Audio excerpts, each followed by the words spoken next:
Okay, everybody, I'm back. Today I'm going to show you kind of an exploded view of a 2003 Honda Odyssey van, which is a BYBA. I talk about them all the time, but everybody kind of looks at me funny about when I kind of explain the parts or components inside this transmission. So I'm going to tear it apart on the bench and just kind of show you a highlighted area. I talk about the pistons all the time, but today I'm going to just show you that these things are kind of complicated, but they're simple in their design.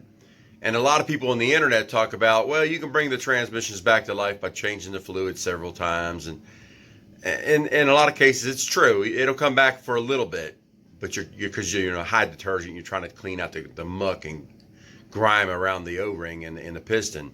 But I'll show it to you, and then you have your own idea of what you should do. Tear it down, rebuild it, keep changing the fluid, spending all that money. But here you go. Okay, everybody, when you talk about the apply pistons in a Honda, here's what I'm talking about. They use a quality apply piston.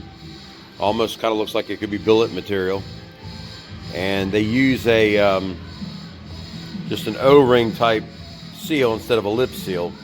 Pretty indestructible. That's why Honda uses them. Well, in this BYBA, then you also see down inside here, inside the drum, you'll see the blacks build up from the clutch material. And this is why when everybody talks about changing the fluid several times and it'll bring the transmission back to life, well, what they're really talking about, you try to flush out some of this material.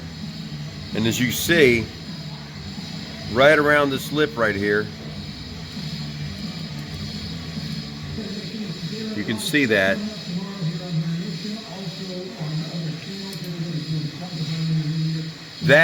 What that does is it builds up around the O-ring inside the supply piston.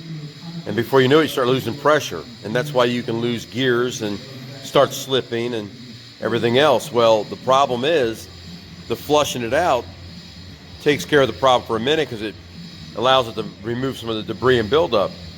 But the real solution is tear it down and clean it. And as you can see, it's a job. And there's all your overdrive and reverse. As you can see, they got real bearings in a case on the Honda. But that's what they're talking about, the apply pistons. So technically, just cleaning, flushing it out is not going to solve the problems. So there you go. Hopefully that was helpful with your decision on what to do with your Honda Odyssey, your Civic, your Accord, it doesn't matter which vehicle we're talking about. It's pretty much the same thing. They use the same design transmission in all of them. But hopefully it will help you decide, keep flushing, replace it. But it kind of gives you an idea of what everybody's talking about. So until the next time, just remember, I'm an honest man trying to run an honest business. Bye-bye.